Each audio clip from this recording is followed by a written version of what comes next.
Hiya, this is Kitten Features, and you're listening to Show X Live with Ken in a student accommodation all the way in Scotland. Wait, that was years ago. You're listening to Show X Live with your favorite Scotsman Ken, currently residing in the US of A, and Wayne, mostly from Colorado. Hey, wait a second.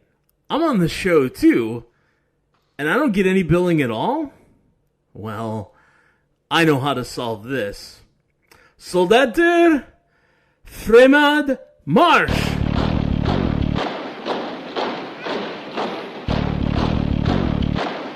You're listening to Show X with our favorite Scotsman Ken, our child of the corn Wayne, currently living in Colorado, and Todd, who now has an army of angry Norwegians at his back. Enjoy the show!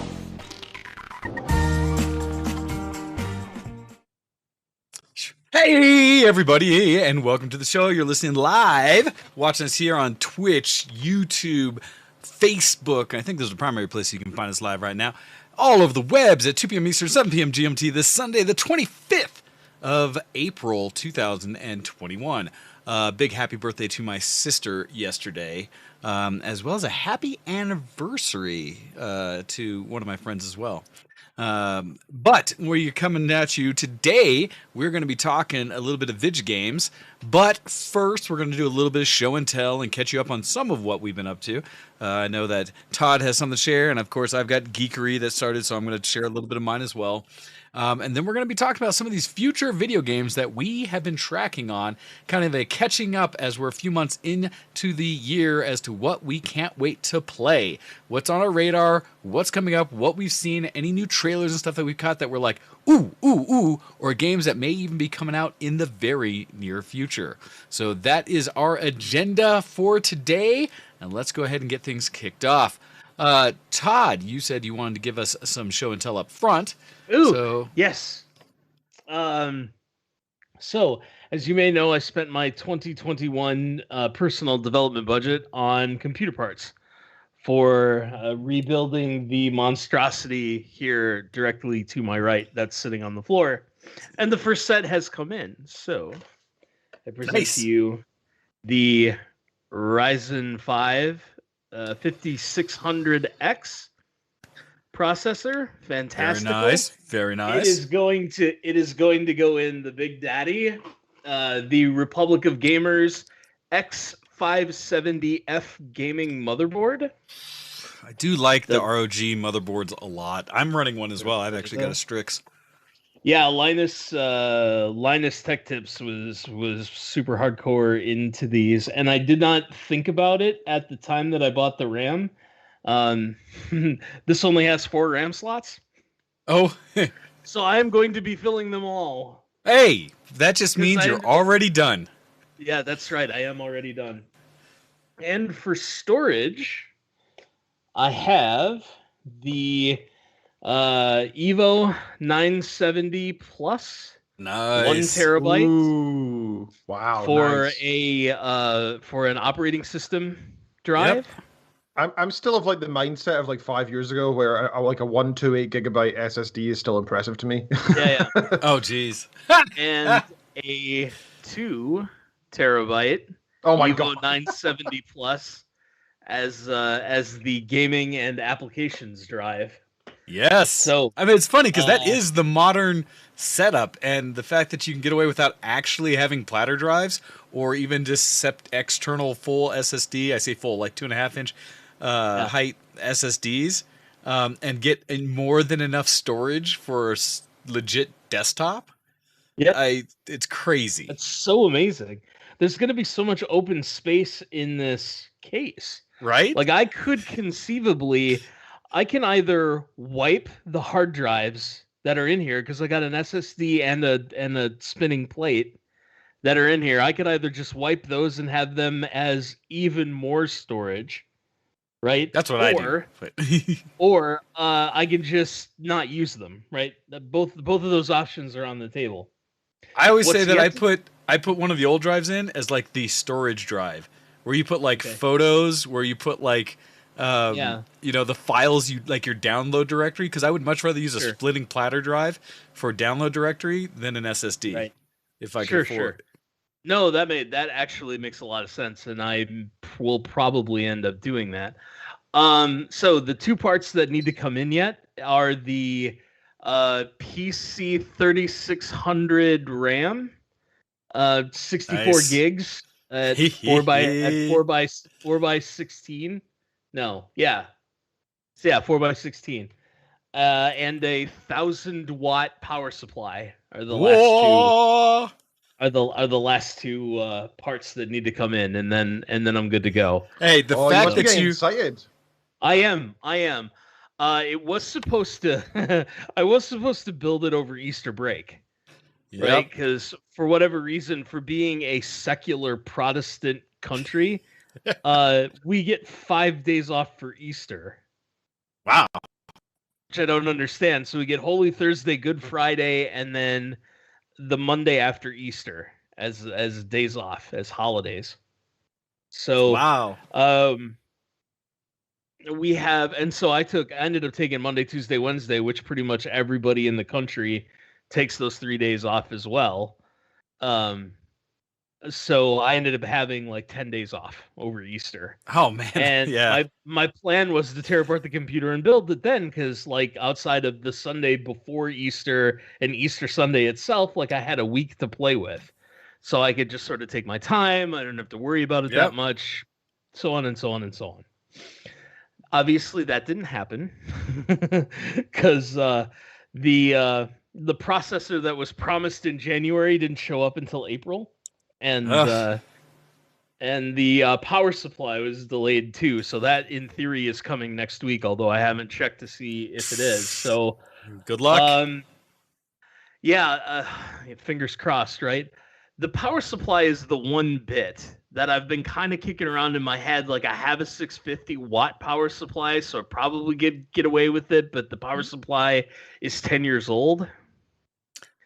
Yeah. And it's That getting gets to a the little point iffy where at that point. Yep. yeah, like I Well- really ought to. The power supply is one of the most robust and longevity items in PC builds. Old cheaper ones would give you like anywhere from a 3 to 5 year warranty, and really good power supplies today you can get with like 10-year warranties. And like, you know, Hando is saying, oh man, he's only running an 850 and he's feeling like a lesser man. I'm running an 850 and I've got a 3090 in my case, and it runs great.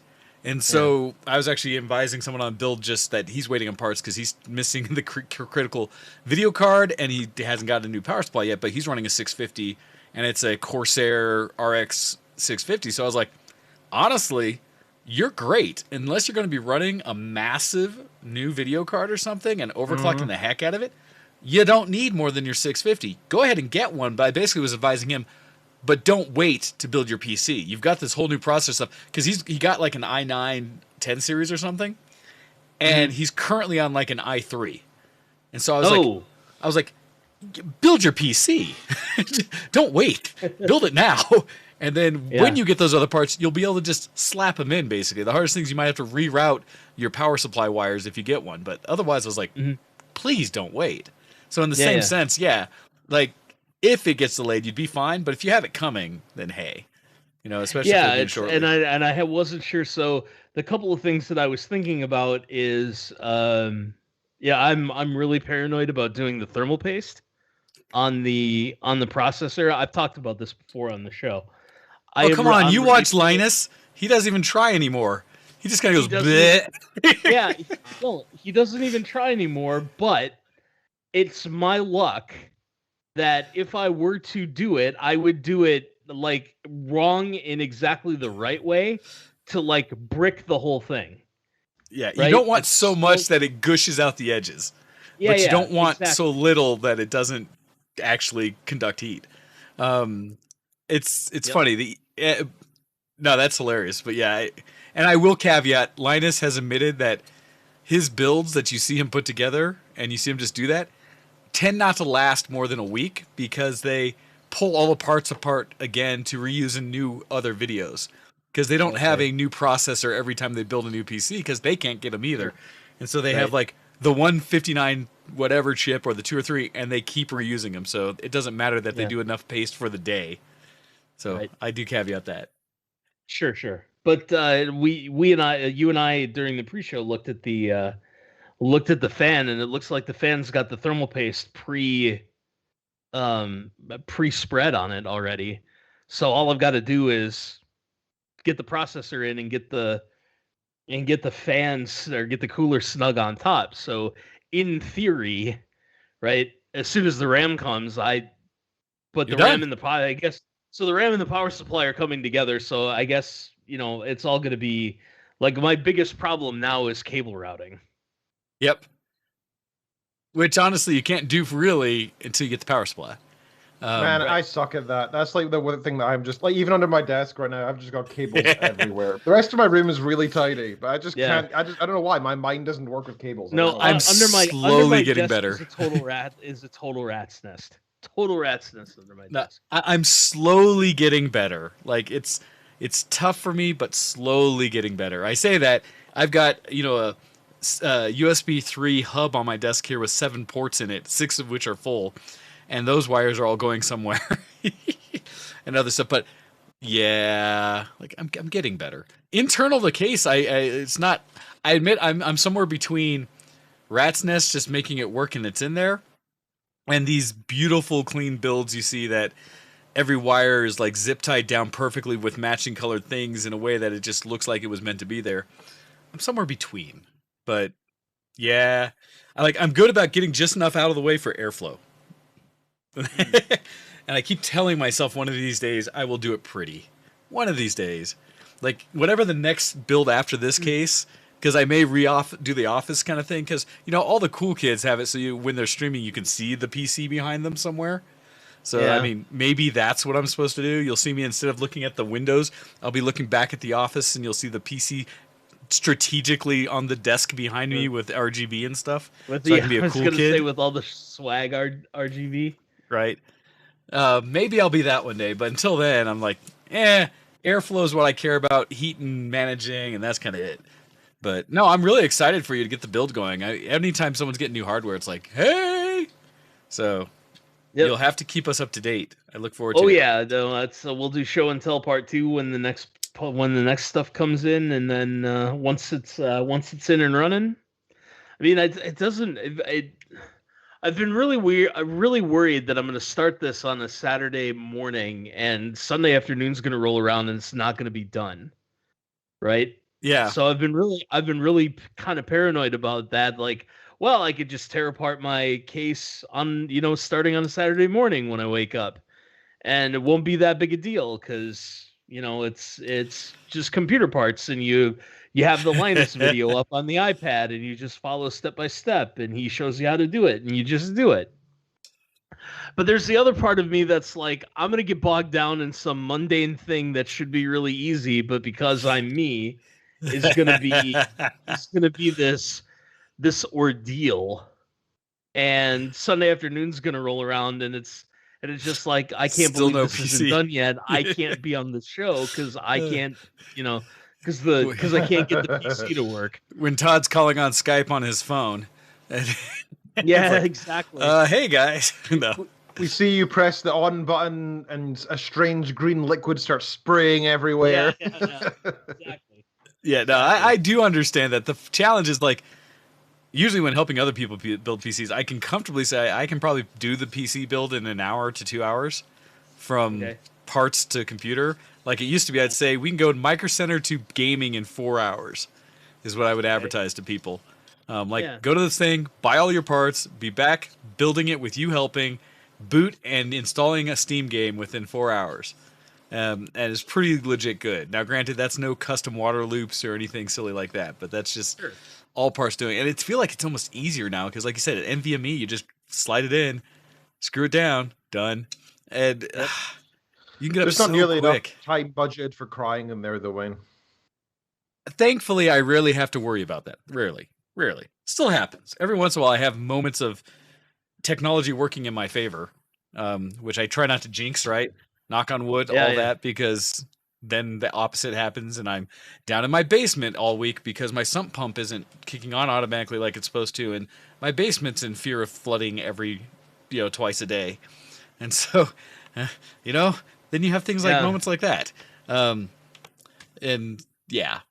On my end, I actually, similar, you've inspired me because I've had some new things. We were talking in the pre-show that I got a new toy myself, and where I did kind of similar thing. I was all set to. I don't know what I was going to do yesterday. Other than I watched Mortal Kombat, I was going to like something yesterday, and then as I was walking from my office over to get food or something, I happened to look out my front door and saw a rather large box sitting on the stoop. And I was kind of like, oh, wait, what's that? Open the door, and it's like, oh, hey, my new 3D printer arrived. And so carried that in, set it down, and I did an unboxing last night, a little video that I hopefully will edit up and get out there, as well as then put it all together. And it was one of those weird things where it's like, I was from box open, unbox on a video, so it was a little bit slower, to first print going down in under 2 hours. Wow. And it's almost like jinxing it, that kind of thing. Like, I don't want to like, yeah. I So, mean, so far it's good. How many is that now? This is my 6th. Jesus. Which is wait, totally a that's normal crazy. thing for anybody into any hobby to do, and nobody should judge. And as I'm my on a God. forum post right now with this guy, JRT, he does support for the, I met him through the M3D Quad, the multicolor one. And he has a lot of printers, the same printers I do. And he was commenting as I posted this video I'm going to share with everybody real quick about like, what are you trying to do? Make me spend all my money? I'm just like, I'm just sharing that this is what I'm doing in the community that does these. And so I was going to share this little video I made of it, like of me when I had finished getting it all together, sitting on my island in my, because better lighting. And me just kind of walking around as the difference in this 3D printer from like all of the others I have is it's still a filament printer, still an FDM. But if you look at the video, it is running on a belt versus running on a normal platform. And so normally you have a platform that either stays sturdy and the print head goes in all directions around it and it may raise or lower, or you have ones that it'll go side to side, raise and lower, and the platform itself will go forward and back for the Y-axis.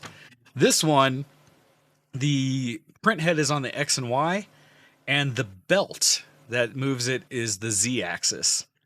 And that Z-axis allows it to essentially just keep printing.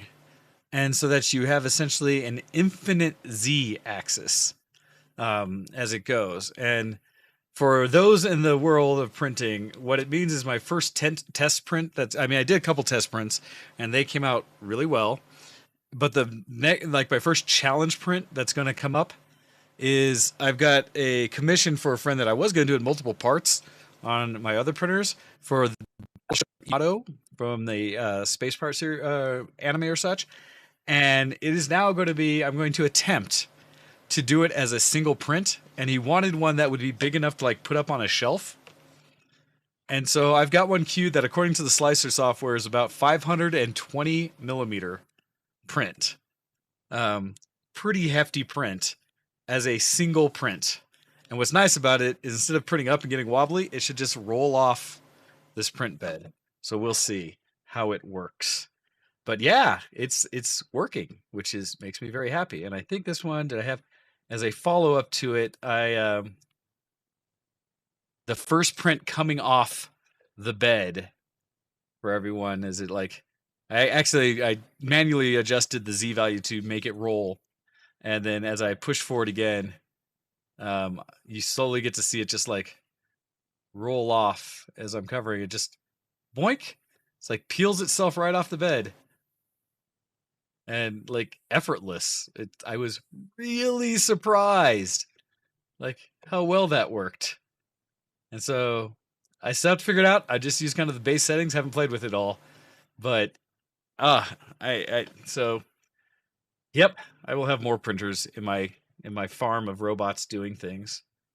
So Are you planning on getting a 7th then? Because 6 is just such a strange number. 7's a much luckier number, I mean, at some point, there will likely be a larger resin printer that comes into my possession at some point.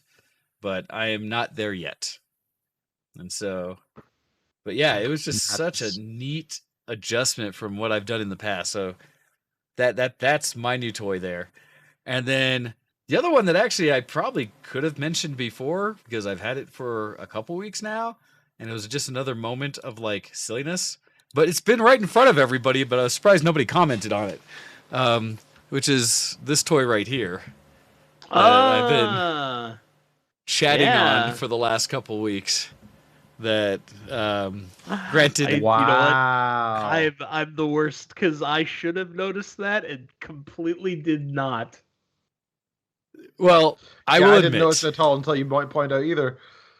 I will admit that it basically doesn't sound under the XLR any different than the really awesome multi-year-old Audix microphones that Todd originally sourced for the show. Oh because- gosh, that's way back in 2006. Well, the funny part is God. I've looked up multiple times these Audix OM2s, and they rate super high. They still are the go-to, or just under. They're mixed with, like, I forget the other one. It's it and another one that for basically $100, $90 right now. They're the gig bag microphone. They're the one that artists who tend to travel and do gigs will throw in because they're not indestructible, but they're damn reliable. Yeah. And they sound great. So these still are super high rated. But yeah, I had a moment because refund money sitting there and walking through the candy store and having access to a discount from an employee at the candy store meant I got it for like $25 off, almost $30 off.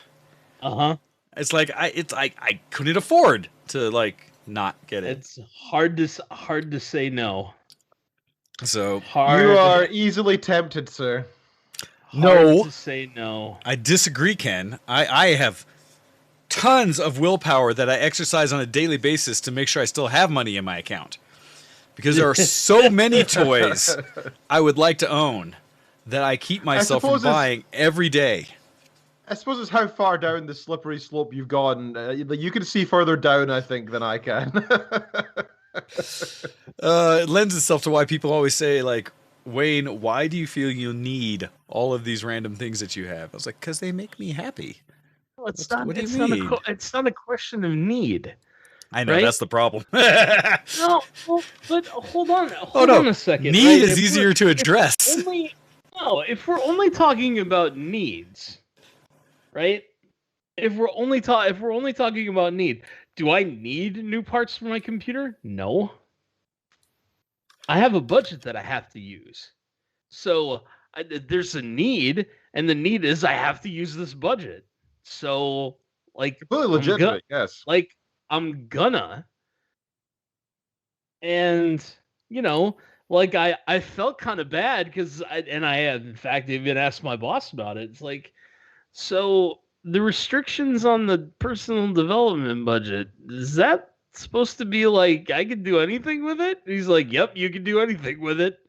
Like, the only two restrictions are you can't buy TVs and you can't buy cameras. That's You it. could buy a Bitcoin machine. Well, In theory, I could.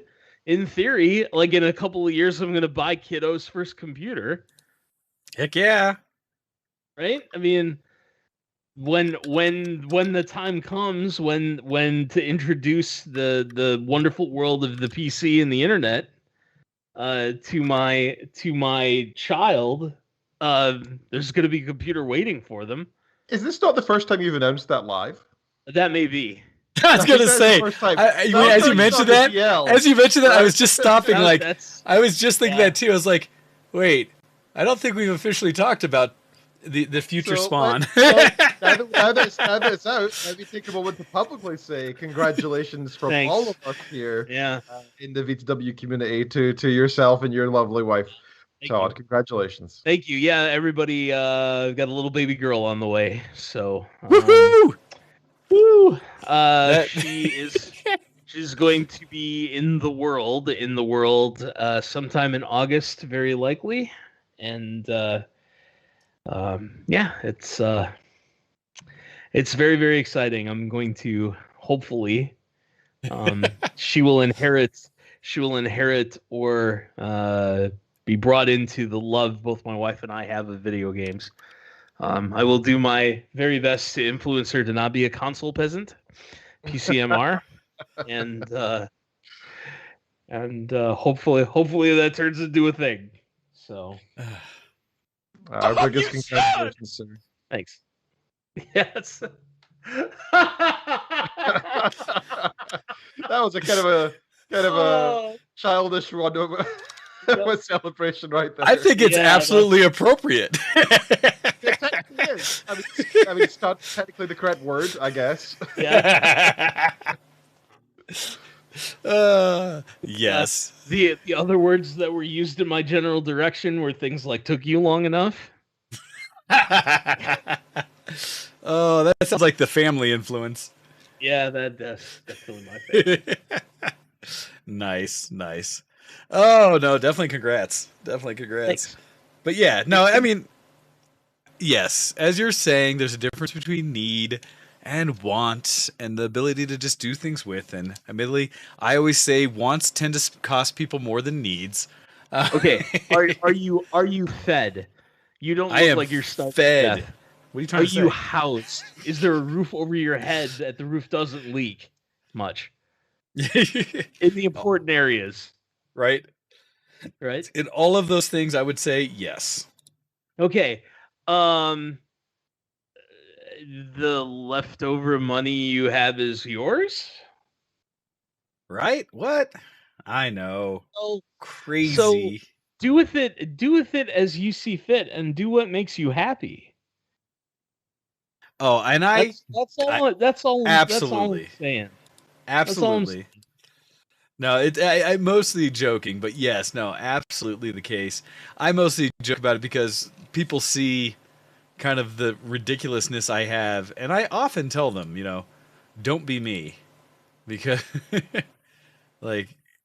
because I make some ridiculous decisions at times. Yeah, but sir, you also are extremely wise financially. I mean, the bulk of what you could do with your cash is, being very careful and thinking about retirement and everything. And, it's just you're spending money that you're like, ooh, it's burning a hole in my bank pocket. I mean, when I spend, I spend well, but no, it is all good. You mentioned that. One more story, and then we can launch into the topic writ large today. When I was working for the delivery service, we were talking about Las Vegas, and as you may or may not know, it's one of my favorite cities on earth. I lobbied hard for like a decade for my parents to move there after retirement. In part because it is one of my favorite cities, and in part because they were going to be happier there than they were any of the other places they were talking about moving to. But we were talking about Vegas trips. I was like, oh yeah, I used to go down for long weekends. When I had a lot of vacation that I didn't know what to do with, I would go down for like a week. Sometimes with other people, oftentimes with other people, but sometimes by myself. Like I don't necessarily mind being alone. So, I would just go down and hang out or play cards. It's really easy to sit down at a poker table for 12 hours if you're by yourself. Gotcha. Right? You're not on anybody else's time. So I like that, especially if I want to get my gamble on. And then I said, what I do is I have a budget. And I take my daily budget times the number of days I'm going to be there, and that's how much money I have on me. When I walk off the airplane, yes, in Las Vegas, and I used a number, and I just saw the blood drain out of everybody's face. Like, really, that much? And it was like, well, that covers my gambling, and it covers my food. I pay cash for food. It covers. Covers cab fare because you pay cash for the cab. All that stuff is done with cash. So yeah, I carry, you end up carrying a lot of cash, and as long as you're careful with it, and most of the hotel rooms that are at all decent have a safe. So if you don't feel comfortable carrying $2,000 in cash on you, who really? I don't think there's anywhere on earth I would feel comfortable carrying $2,000 on me. it's I've done that on trips. I feel weird when I've gotten cash out of the ATM at the airport when I'm flying to America, like in Norway. Like Oslo's totally safe, not anything like that. But you walk up to the ATM and you're getting greenbacks, and you pull like, I don't know, $1,000 US out of an ATM, right? And it just comes out, and you're standing at an ATM so other people can see you.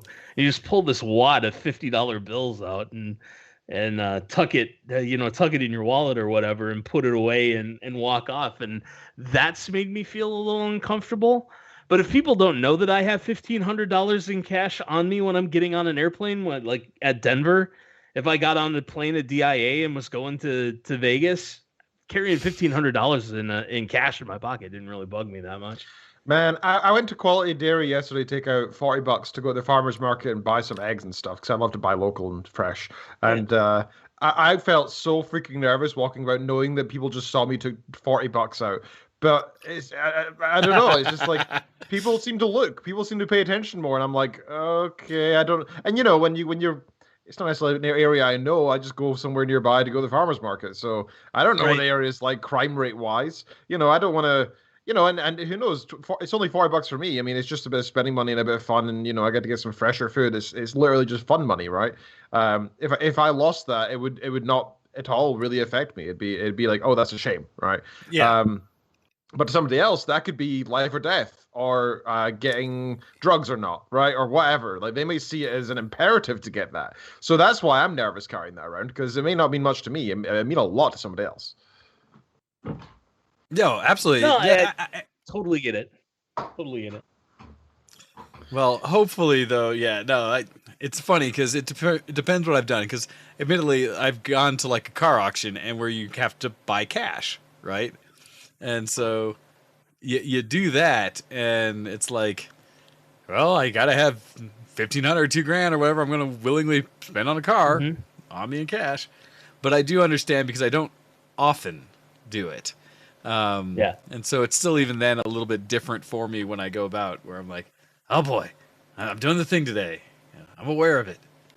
But I was much more, truthfully, I was much more scared holding on to a check for $1 million than I ever been holding on to an amount of cash in hand. Interesting. That I've never done. Yeah. Well, I worked as a frontline teller at a bank. Oh for gosh. And the bank that I worked for serviced the accounts for one of the big livestock stockyards.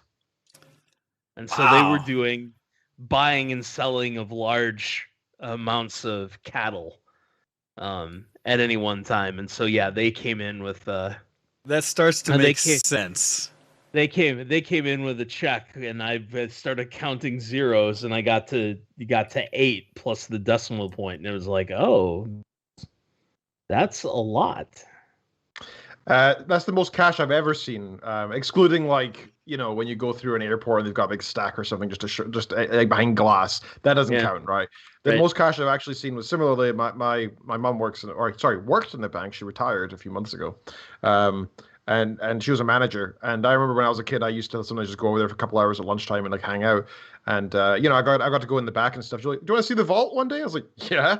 So went in, just huge stacks of cash everywhere. I'm like, "All right. That's more than I'll probably ever make in my life." She was like, "Actually, that's probably as much as you will make in your life, but that's it." Yep. Yeah, Thursday afternoons, dude. Thursday afternoons, because they have to be ready for Friday. Thursday afternoons and the second of the month. Gotcha. And I'll tell you why that is. So in my local area, Social Security checks came in on the 3rd. And so everybody would come with their Social Security checks on the 3rd when they got them in the mail to either cash them or deposit them or whatever. So, I'm not suggesting you should rob a bank. But if you are going to rob a bank, things you should consider when payroll checks are cut. So when paydays are, which is typically on Fridays in America, And then when in your local area do Social Security checks come out? And a lot of that stuff is done direct deposit now, so it's not as important, but still. A lot of it is, but a lot of the elderly, I know that's what my mum always said, is that, the bank was almost at 98% of all the customers are the elderly because they don't know how to do online banking or direct deposits or whatever. They just like to have their check in the mail and go into, and plus it's the only social interaction a lot of them get. So they look forward to going to the bank every week or every month. Yep. No, there's truth to that. It's funny because I try to think the last time I physically have been in a bank, and it has been quite some time. And even then, like, I only go to a teller on a rare occasion where it's like I feel like I might actually benefit from having cash on hand, and it is rare because now that you have things like Venmo and everything else, why bother? Yeah, we do need to start talking about games since it's almost already going into an hour of the show. Strange, as we get into it, the one other thing I will say, though, and thank you, Ken, for sharing the discount code, but we have actually had a couple people jump into our more recently created Teespring store for merch that we have. So what you see me sporting with both this mug here from Versus the World Gaming as well as the shirt I'm wearing are available in the store, as well as our show logo for anyone who might want stickers or a water cup type thing, or whatever the thermal type thermoses for those are that they have. You can support the show in one more way other than our Patreon. If you want to buy some merch, throw us around, get some stickers, and put them on your laptop or around town to showcase that we're here, feel free to check out the link that I shared in the chat to support us that way.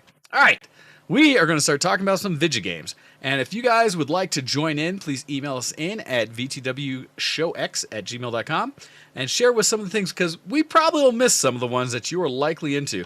But we're going to start looking at some of the games that we are tracking or excited for that will be coming out in the either near or far future that we are tracking, aware of, and just can't wait to get into our grubby digital hands.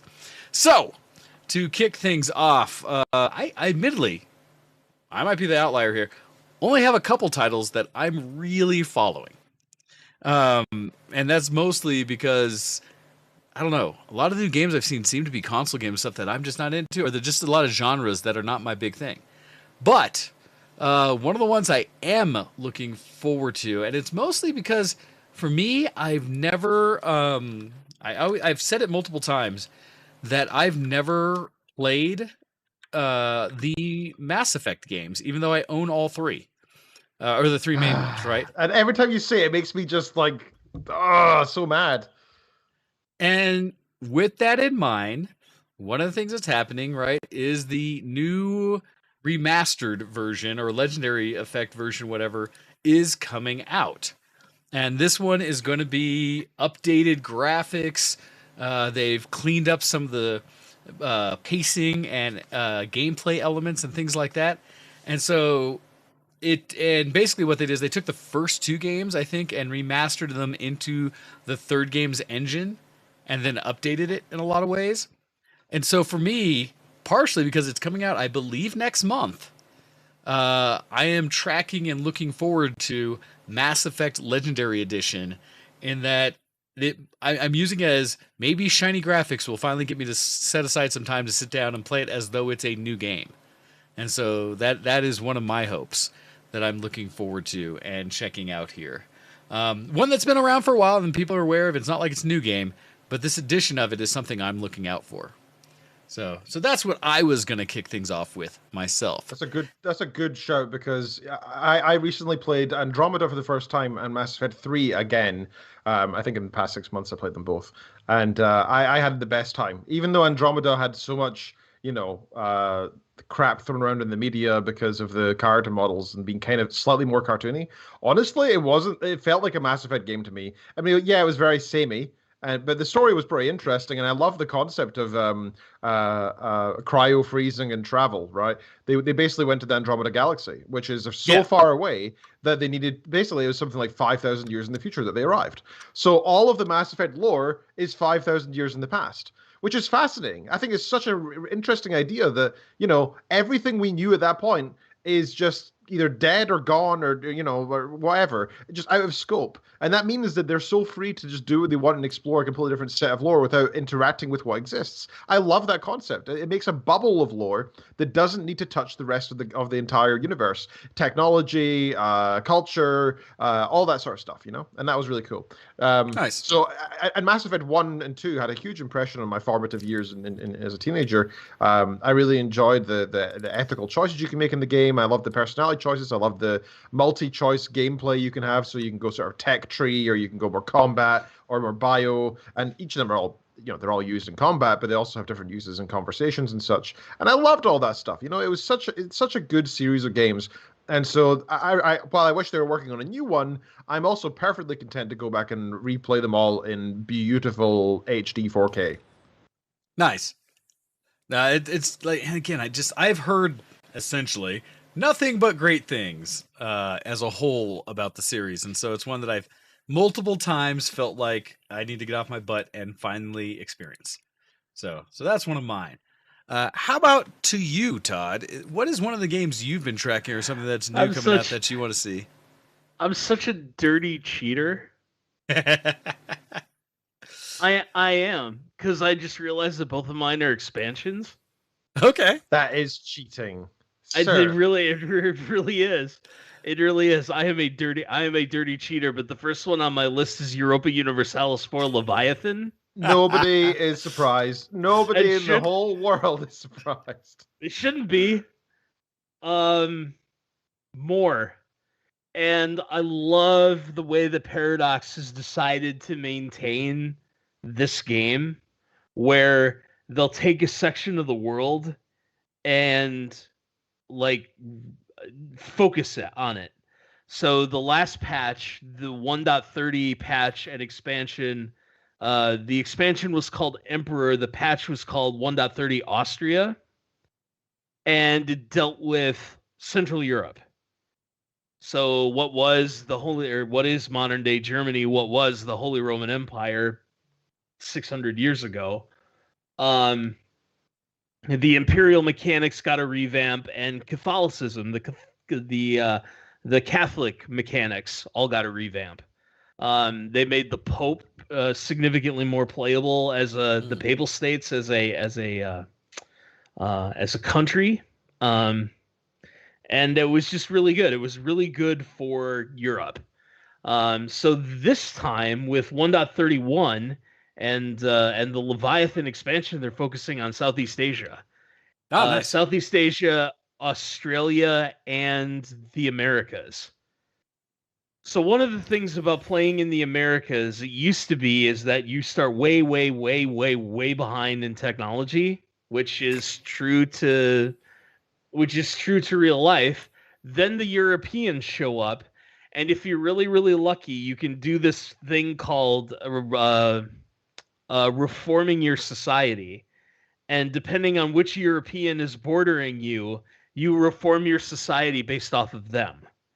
So if it's the Castilians or the Portuguese or the British or the French, you're going to end up with some sort of Christian monarchy, right? As you reform your society. But what almost always happens before you get a chance to do that is the European power goes, "Oh look, free land," and declares war on you and tries to eat you. So it has been true and generally regarded that, with the exception of the Incas and the Aztecs, that the Americas, or the First Nations in the Americas, have needed work. So they're finally getting their revamp. Okay.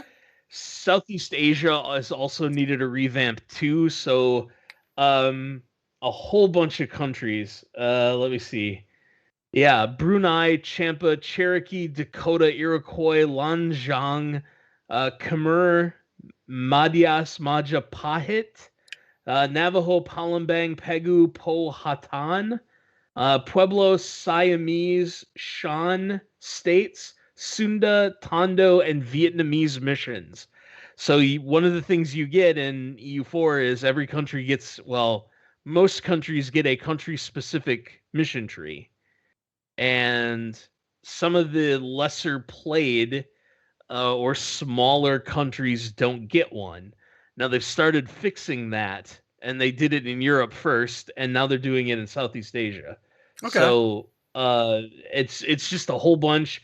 It's a whole bunch of flavor, and they're adding a whole bunch of mechanics. So things that you can do with favors. Favors are a mechanic when you enter a military alliance with a country.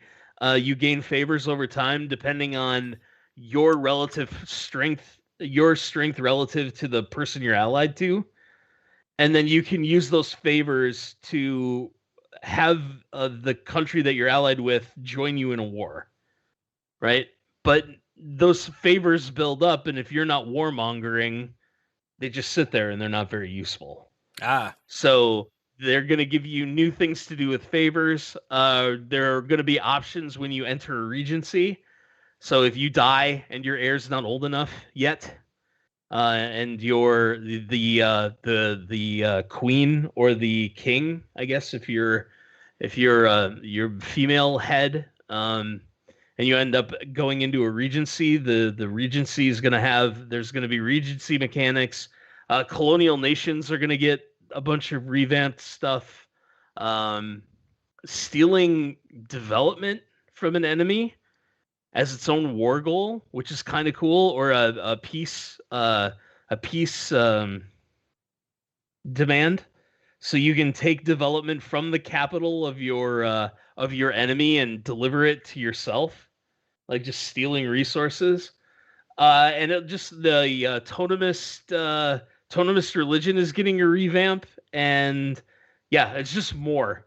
Okay, yeah, I mean, it sounds like it's a solid expansion. It's just more. Comes out this coming week. Actually, day after tomorrow. It comes out Tuesday. So expect we might hear a different update next week. Oh, mother of pearl. Yeah. I have too many video games. I actually failed in my goal. Oh. My goal was to hit level 60 on my alt in World of Warcraft before Tuesday. Uh-oh. Specifically so I could just set World of Warcraft aside for 4 or 5 days and play EU4. Nice. Oh, how are you going to manage it? There's not enough time. There's just not enough time. It's a good problem to have, though, isn't it? It is. This is the universal gamer problem. I don't know. I this is a bit of a tangent, but I've for the past month or so been kind of in between games. Like I still jump on WoW once a week to do like some of the weekly resets and stuff to do with grinding old mounts and stuff. But that's pretty much all I do on WoW. And otherwise, I sort of play Satisfactory, but it only really works when I'm in the mood because it's such a you have to think a lot while you're playing, and sometimes that's not always what you want from a game. So I find myself like finding other hobbies again, which is strange. I kind of struggle to find games sometimes. Mm-hmm. I mean, It does depend on what you're playing, because I like, for me, I've bounced into the new Warzone update that came out where they blew up the map and took it back to 1984. Cool. So still playing, just new map. Cool. Mm-hmm. So looking forward to the expansion Leviathan for Europa Universalis 4. Ken, give us one of the titles you are looking forward to coming up. Sure. I'll give you my favorite, the one I'm probably most looking forward to, because it's also probably the safest bet, which is God of War Ragnarok. So this is I adored the first one, right? Well, I say first one. I adored God of War, the previous version that came out, which I know is not the first, but I love there's one that's just titled God of War, the one that came out on PlayStation 4. It just looks amazing. So this is confirmed for PlayStation 5. Hopefully it'll also be out for 4. If it's not, it'll probably be one of the only things that'll make me want to buy a PS5. It was showcased in September 2020, and it shows the return of Kratos and his son. All we really know about it is that it's called Ragnarok, which is obviously the cataclysm at the end of Norse mythology, where all the gods start killing each other. Which, by the way, Kratos is very good at. So, it's kind of his thing. So I kind of wanted to go and experience Ragnarok as Kratos, because that's the way one should experience Ragnarok. It's due to be released this year. However, we've not really heard anything about it since, so I don't know if it will be this year. It might be next year. It wouldn't be hugely surprising if that was the case, but I'm very excited for it. The first game had such beautiful music, beautiful story, huge character development, and that's what really the game was to me. It was a true character study.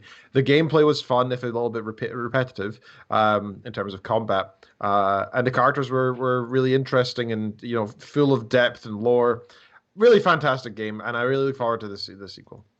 I can understand that. I have enjoyed. I only think I played the first 2 God of Wars officially, but enjoyed the heck out of them. And dude, you got the to play newer the gameplay mechanic that it. Yeah, but then I'd have to have consoles.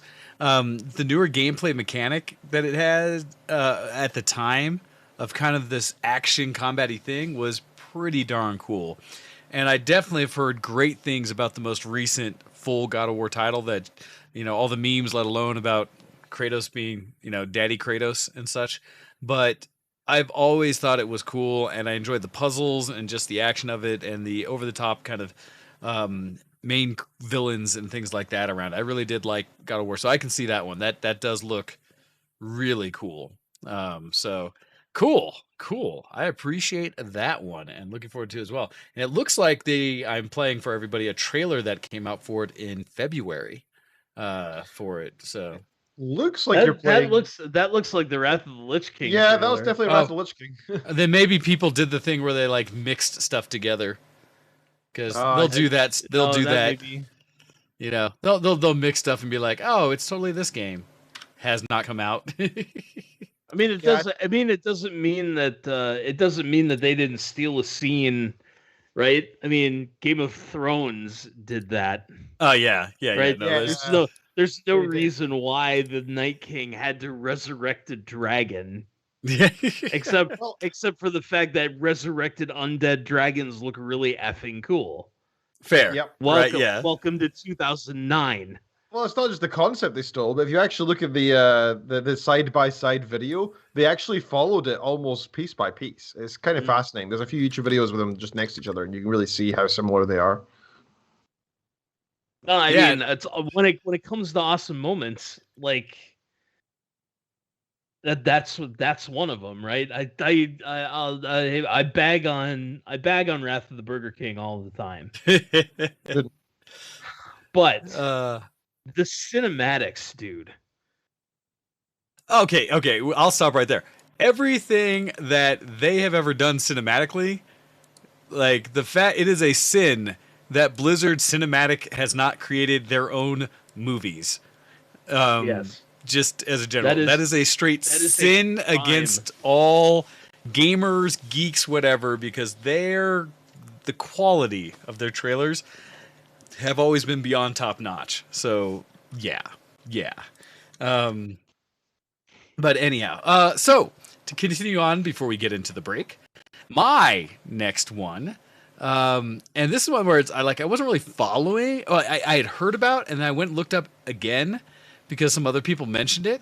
I was like, and so I looked at it, and man, I guess there is something for me to be said about just pretty games, and I have a thing for them, I guess.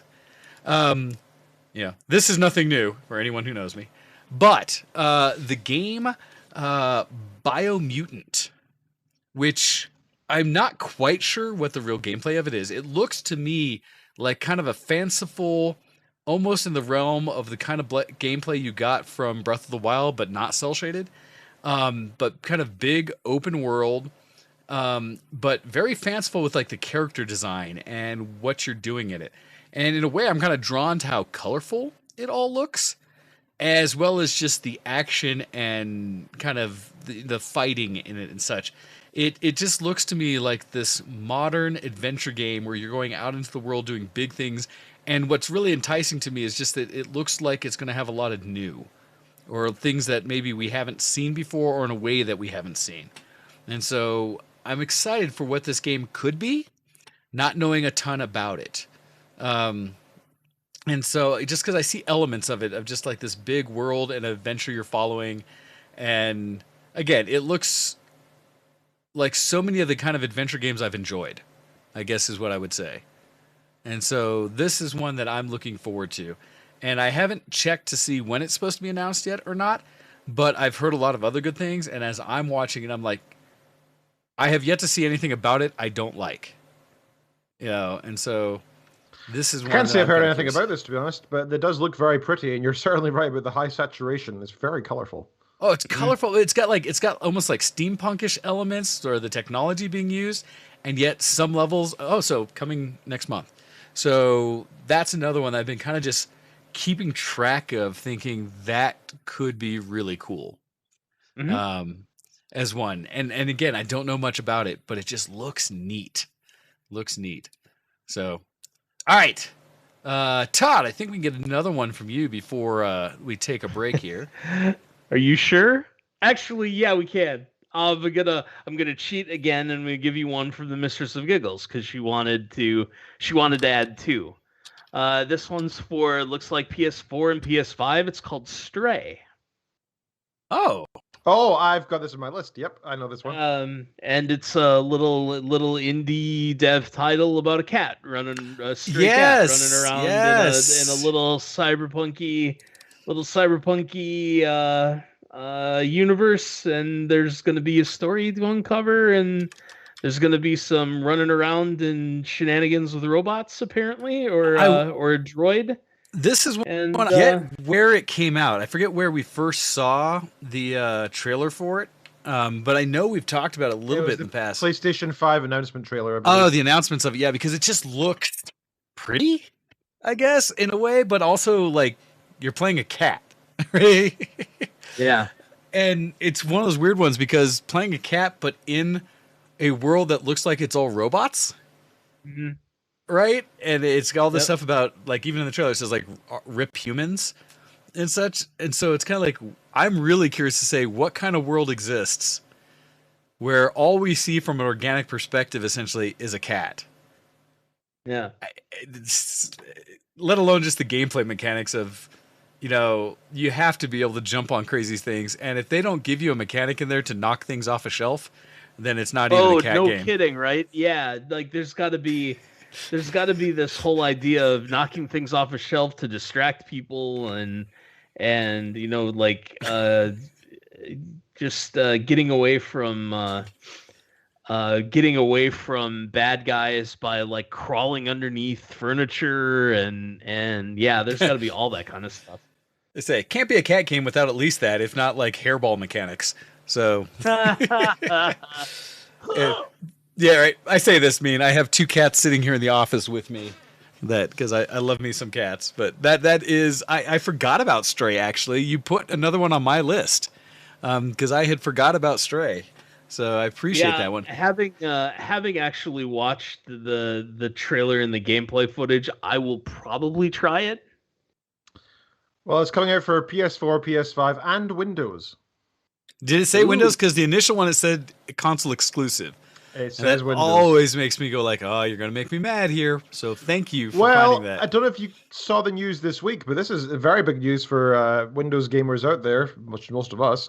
Not all PlayStation titles, but there's a new collaboration between Sony and Steam, where they're going to be putting a lot of the exclusives and other PlayStation content via Steam as well. So you do not need a PlayStation for all the content. I don't believe it's everything, but I think it's going to be more of a case of, once we have had the exclusive period where most people who are going to buy a PS5 they'll probably start releasing stuff on Windows. I will, as limited as it is, I will take it as a win if it's no longer an artificial 6-month to 1 year delay between the official announcement or release of a game and when it goes to a broader system base. If it's the 1 to 3 month, I will accept that. I'm just still salty that like Final Fantasy 15 came out a year later on PC. Like, come the flip on. And I will continue to say that's great news. And the same thing with like Xbox getting, or Microsoft getting, which one was it? Was it Microsoft getting Sony or Sony getting another? But one of the other ones that went that way where I think it was Microsoft getting, where you'll see on an Xbox a Sony logo boot initially onto it with some of their exclusives, which is like, what? How did this ever happen? So that's pretty awesome. And actually, it's funny because Ken, you just posted about the Fox confirmed that Alien Isolation sequel is not in development, but If you're willing to go so far as to have Epic Game Launcher, Alien Isolation is free currently. Right now, you can download it for free on Epic. And normally is a $30 purchase in the store. So you can go ahead pick up that one. And the other game is like a Something Cards 2, which is like another $30 game that is free as well. So there are 2 free games in the Epic Store. I grabbed it because I have never played Alien Isolation. I've always heard great things, especially because there's a VR patch. And if I ever want to, soil myself in VR, I heard that's the game to do it in. So we are going to take a quick break. We're going to play a song. It's going to be a short one. This is going to be a Mass Effect remix from OC Remix called Nova Siberia from Big Giant Circles. Just under 3 minutes, so that we can get back and share with you guys some more video game titles that we are looking for this year, as well as an opportunity to check our email to see if there's any that we're missing so far that you guys are tracking and cannot wait to get your hands on to play in the next year or more. So catch us right after this break. You're watching Show X here on Twitch, YouTube, and Facebook, and we'll be back right after this.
You're listening to Show X on BTWProductions.com. Hey, everybody, and welcome back to the show. We are sitting here taking some time to talk about some video games and what we are excited to be seeing in the new year, or in this year, or whatever's coming up next. So, Todd just welcomed us into reminding me about the game Stray, which I was like, yeah, that does look really good. So one of the other ones that I am actually, or I can't say I'm like a huge looking forward to, but I stumbled upon as I was reviewing trailers recently here, that now I'm curious about, and so we will see, is this game called, what is it? The Day Before which at least for me is looking like some kind of hybrid between almost like what was the one? It was the one in New York where it got to not was it kind of like zombie thing or whatever, but like they quarantined the whole zone off. That was the squad based. Tom Clancy's. Yeah, the Division. The Division. Division. Yeah. Oh yeah. And so this one's called The Day Before, and it reminds me of it because it kind of has that feel of the engine, and it's supposed to be a multiplayer kind of experience.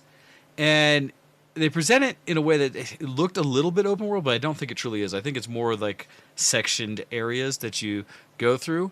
But it's another one where there are the potential for running into essentially zombies, infected, whatever, as well as other player groups that are perhaps not friendly.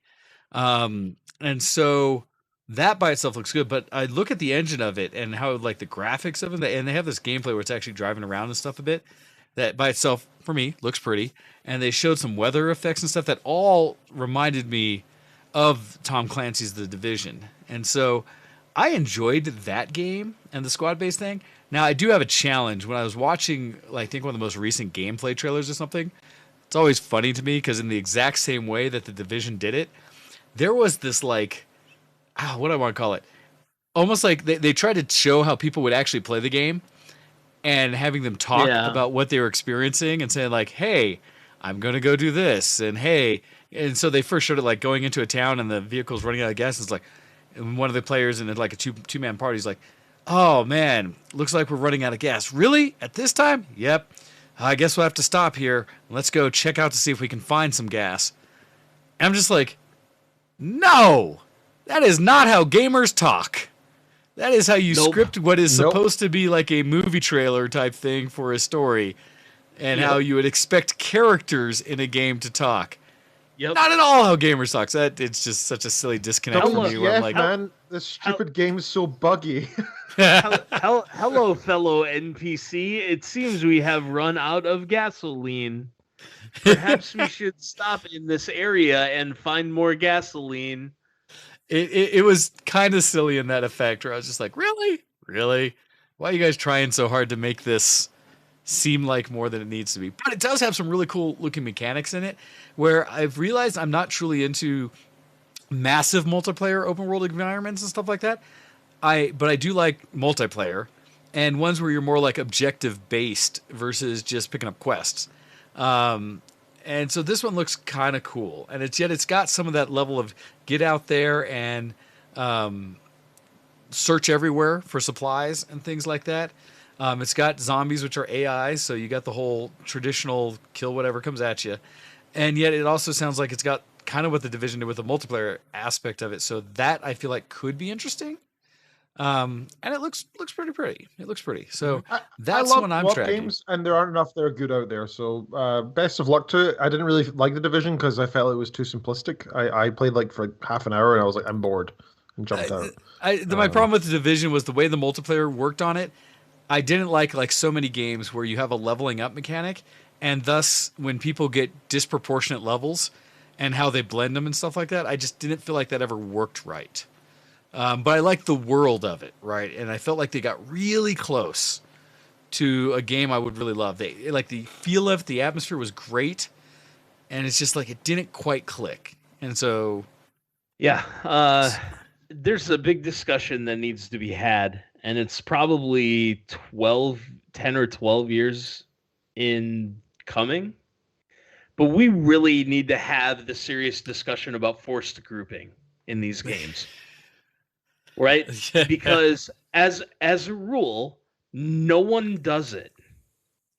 Right? Only like the big time streamers and the big time YouTubers do it, and all of the people that are all the remoras for those people, right? Plus whatever guilds or groups or whatever they were in from other games. Right? Take Destiny 2 as a perfect example. The raid attempt rate in Destiny 2 in its first year was something like 30%. Right? Yep.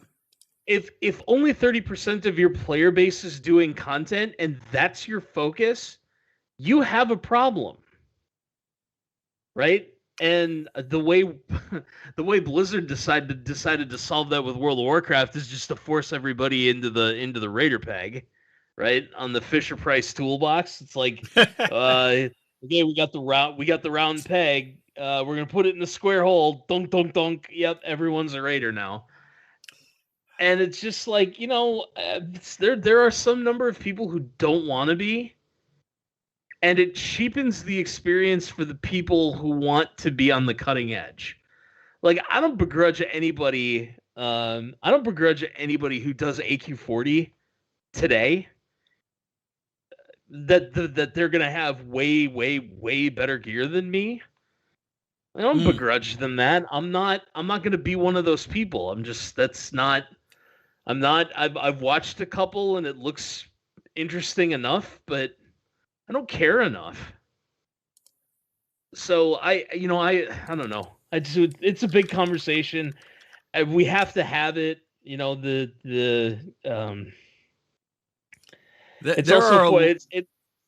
also forms the basis of my argument that gaming, YouTube, and Twitch do not argue for the betterment of the game.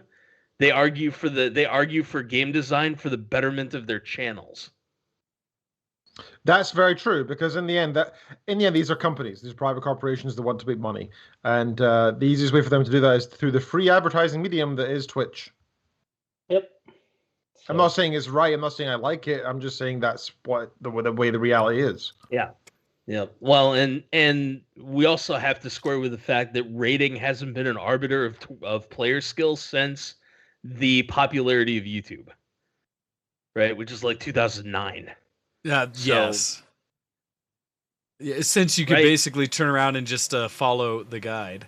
If you're not world firsting, you're going to someplace like Elitist Jerks, net decking a character build, going to YouTube, finding the strategy guide for whatever encounter you're trying to do, and then following that. You've been following directions since kindergarten.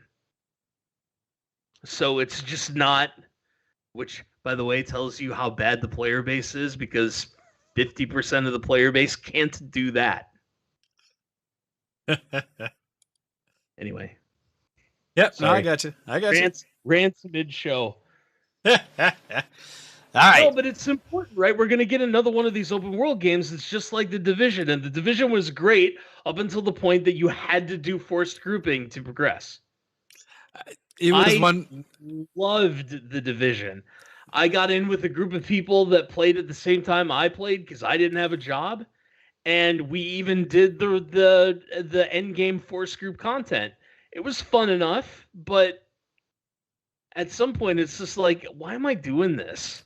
Like, I've been shoehorned. I have no choice in what I'm trying to do for a character build, and I know how to push the buttons in the right order, and then things explode either out of the ground or out of the thing when it blows up, and none of it's an upgrade. I was like, what am I doing? Yeah, no, there's a very delicate balance to be made in games for that kind of thing, for progression and such, because too fast and people reach the end game without any pleasure. Too slow and, well, it's what you experience where you don't have fun anymore. Yeah. Yep. And like I said, it's a big conversation that we should be having. Nobody besides us, and by us I mean a small selection of hobbyist, enthusiast broadcasters, are mature enough to have that discussion. So we're likely not going to have it, but it's a discussion that we need to have.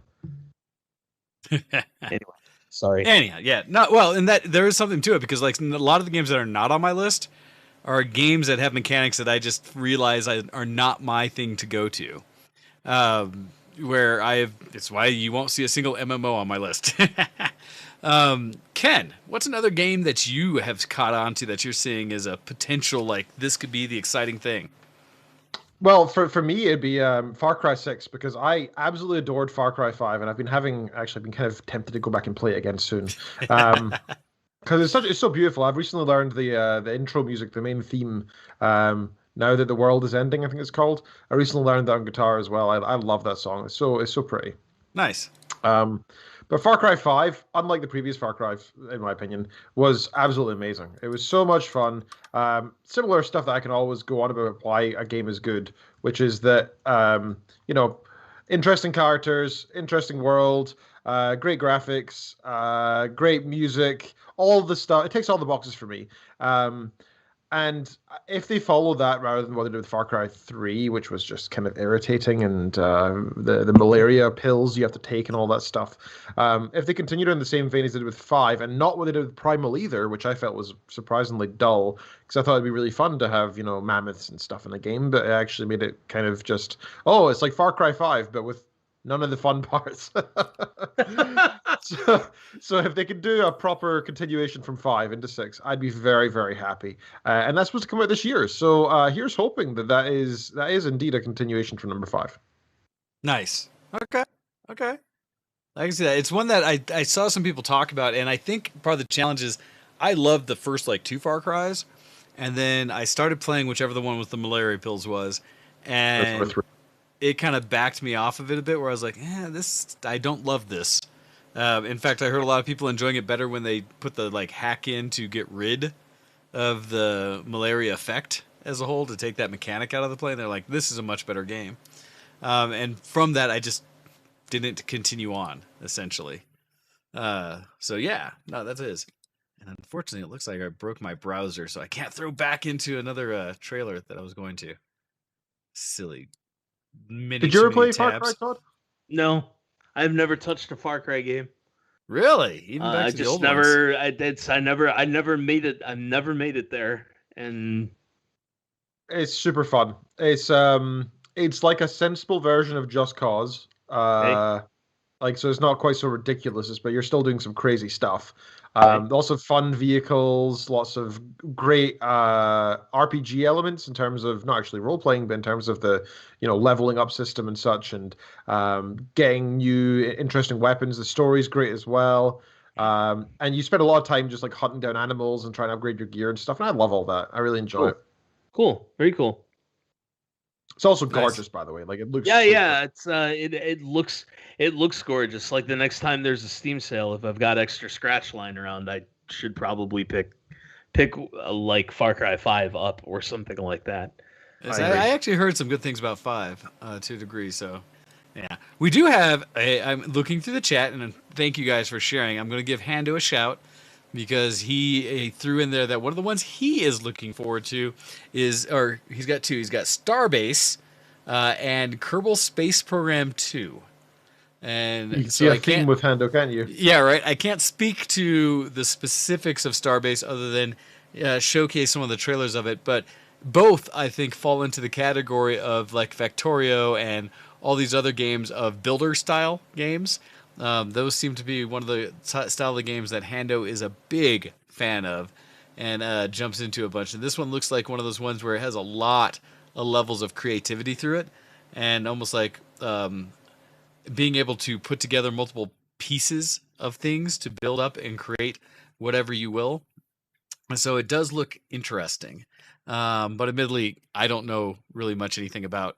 The other one I wanted to show, though, that was also mentioned heavily, and I had it from people earlier in the week when I had mentioned it as a whole, that I kept forgetting, but everyone was like, how could you not bring this one up? And that is the upcoming Resident Evil Village. Oh, yeah, of course. Which is funny, right? Because when people... keen on, though. So that's the thing. My challenge is, I realize I'm not a huge Resident Evil fan. I appreciate that they exist, and I appreciate that people love them and played the crud out of them all the way back. Resident Evil 1, I played for maybe an hour. Resident Evil 2, similar. I think I started Resident Evil 2 probably a half dozen times, but never really got into the games and didn't really ever dig into them. And so I can't say I'm a fan. I'm very aware of the IP. But this one, and the way it was reminded to me, was specifically by, as everyone talks about, the tall gal vampire type character that has been showcased in every one of the trailers with it, so many memes. That apparently has somewhat broken the internet in its own way for what people are hoping will happen in this game. I will admit I do not understand it, but to each their own. And if that what gets you to play the game, cool. But Taking a new meaning to the word horror porn. it's yeah. Everyone who's like, yes, I would let her choke me, but I mean, it does look very pretty. And being a Resident Evil game, I imagine it's going to have all the jump scares, creepy atmosphere, and things like that as well. And the Resident Evil series has continued to try to evolve and create new things that have gone everyone from bouncing away from zombie back. This one looks like much more towards zombie and traditional monsters, and less like I think the last one that came out was scary in its own right because the monsters are basically humans, right? People being horrible people, and more like Hills with Eyes, the Hills with, that Hills movie or Have whatever it Eyes. is, yeah, versus a traditional monster flick or something. This looks like a coming back to monsters, and so for the genre, I'm sure people are gonna love it. But it's one that I've definitely heard a lot of people talking about that, like I said, it's not one I'm tracking for the same reason. It's like I have not really played Resident Evil games. But that one looks kind of cool. Like, if it was my genre, it looks like the pinnacle of it. Yeah. For that. So that's pretty cool. Again, we'll wait and see. Resident Evil games have been kind of hit or miss in the past. I know some people hate some of them as well, so we'll see how Agreed. it actually is. Yeah, so I wanted to share that one because that was one that like looked. It's got a bunch of hype, right? And I think people would yell at us if we didn't bring it up. Todd, do you have another one that you want to share for games you're following or looking forward to? I'm gonna take a bunch of heat for this. World of Warcraft Classic: The Burning Crusade. Oh my God, you can't. That's not a new game. It is an upcoming release, and I will give credit for that. Yeah, I mean, I'm sorry, but I am looking forward to it. That was World of Warcraft at its height for me. I just have this weird opinion where we've already all here probably paid for that game already. I don't understand why we don't still have access to it. I think, to be honest, I think that Blizzard have. do. But we don't, though. We don't have it in the do. same. A lot of the expansions have lost so many of their features and so much of what they were, and they've been modified, okay. right? So we should have. that's- There should already have been Burning Crusade servers available, and I think it's criminal that literally criminal that they didn't do so. Sure. I hear you. And I think what they're trying to do is they're trying to fix that. I have concerns. Because I don't know if splitting the player base is a good idea. So what they're gonna do is you're gonna have the option of choosing to either stay in vanilla, like 1.13 vanilla World of Warcraft, or go to TBC. And with the option of paying to clone a character to be on both. Right, so you can spend money and you can have the character in both places. That does not interest me in any way. I would not spend that money. They're also going to do paid character boosts. Again, I would not spend any money on that, but if you want to, by all means. Yeah, I don't have a problem with that. I used to, but I've learned that it doesn't affect me if other people do that. It sets an interesting and potentially harmful precedent going forward, because if they're going to maintain Classic and Burning Crusade and Wrath of the Burger King and Hell Comes to Panda Town and Cataclysm and like the player base, I don't know what the player base looks like between all of the two different flavors now, but when there are 5 different flavors of World of Warcraft, I don't know what that's going to do. Yeah, so I'm thinking about it 2 different ways. One, like the player base is going to become so fragmented that you can't do anything anywhere unless you're in like the top guild, that's going to be problematic. The other you said you were the TBC is, experience. That is the TBC experience right there. It wasn't my TBC experience. Like my TBC experience is we had a small, admittedly relatively small, but a small a core of competent players, and we could farm the heroics, and we could run Karazhan, and we even ran some 25 mans towards the end of TBC. So like I think I have a Kael'thas kill to my name Cool. someplace. We didn't. I think I remember you guys actually saying on Octal and Hordak back in the day that there was only something like 2% of players that actually killed Illidan during the expansion, though. Yeah, I believe that's correct. Like it's a very, very low percentage, and again, while I have said this conversation about raid content serving the vast minority of the player base, but it's the player base that's got the most clout because it's where all the free advertising is. It really needs to be had, because one of the things that TBC started to do was give alternate progression paths to, you have to bludgeon your way into a raid guild in order to progress at max levels. There were all these rep grinds, and you could some crafting recipes, and was it going to be best in slot gear for any of this stuff? No, but was it going to be good enough that you could hold your own, say in PvP or any place else in the world where you're competing for mobs or whatever? Yeah, actually, it really could, and you could be really effective in both the heroics and the 10-man. So I like that. The world is beautiful. I loved everything about it. I liked the concept of the heroics when they first came out. Yeah, that there was for sure. There was these things that you worked towards, that you built up reputation, and in a couple of and maybe one or two cases, I think you had to attune. Yep, you did. I remember that. Yeah. In order to get into the heroics. So to me, TBC is the sweet spot of the 15-year pantheon of World of Warcraft, and I'm excited for it. And it's going to suck up a bunch of my time. No, it is an absolutely legit thing to be excited for. Because if nothing else, what you're showcasing is that what Blizzard is doing with Classic is allowing people to anticipate and look forward to an experience like the original expansions coming forward again. So I think it's valid. I think it's a legit thing to say is coming out, is being released, and something that you are looking forward to. So don't feel like you have to defend it so bad, even though it's another expansion. But it's one that has been played before. It is still something coming out. I told you I was cheating.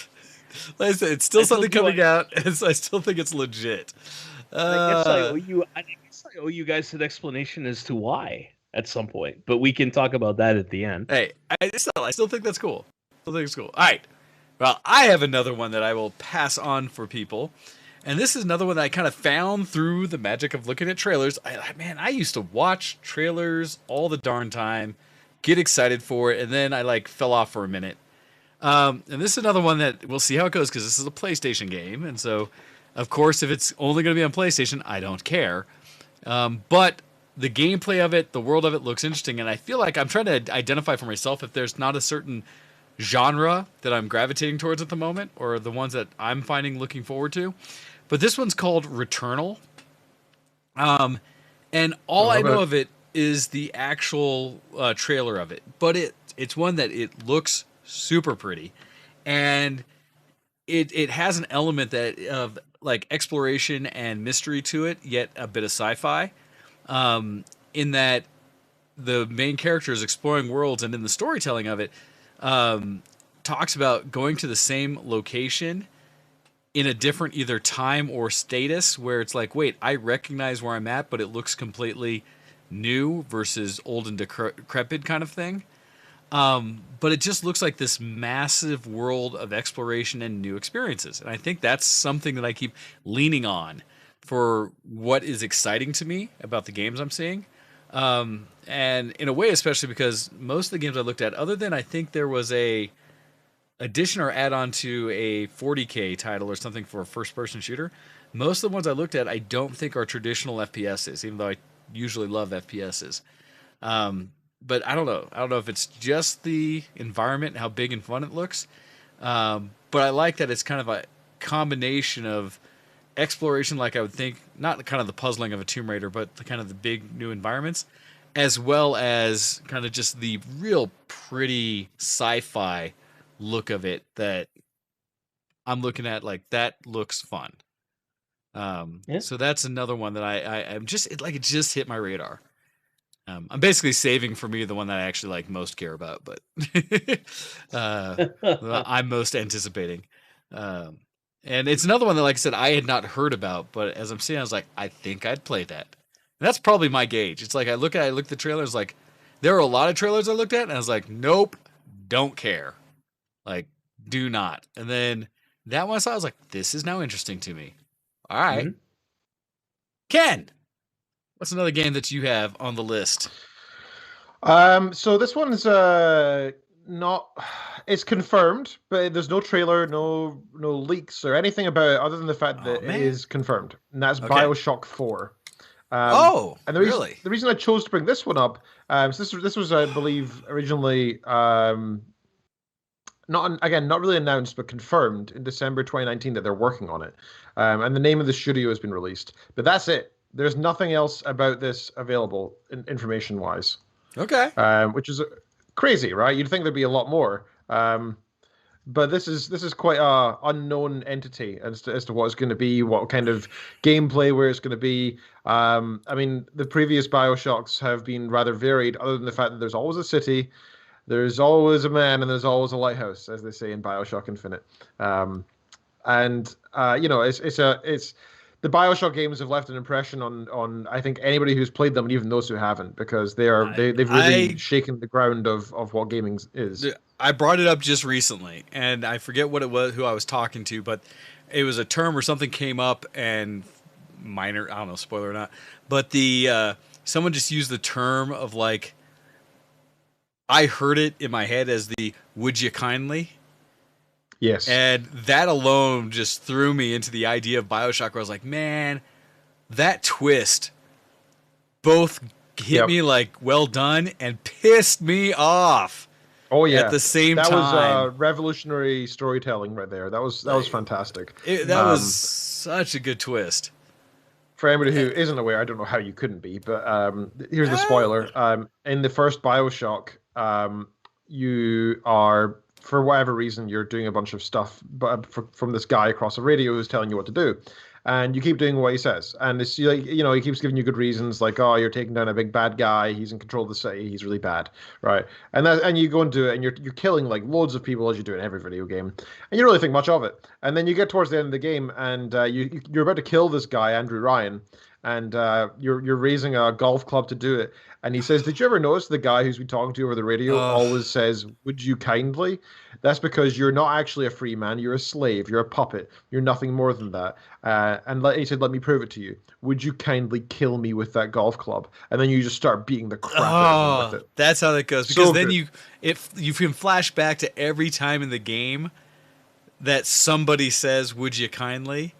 Mm-hmm. And it basically dictates how you. Was it only Atlas, or is it anybody? Because I just know it's been a while since I played. Anybody who says it, but the only person you actually talk to who says it, other than Andrew Ryan at the end, is Atlas. Okay, because that hit me where I was like, you dirty. Yes. No, that's cool. I didn't even know another one was coming, and I got a teaser of something like it where somebody recently, and actually, Mika Serrano and Legend Tinker recently were playing with it. There's a mod for Half-Life Alyx that basically puts you into BioShock in VR, and it looks awesome. The challenge is the modding community around Half-Life right now is still infancy, where no one's been able to put in custom villains or custom characters. So you're having to reuse assets. The world they're able to manipulate, but not the characters yet.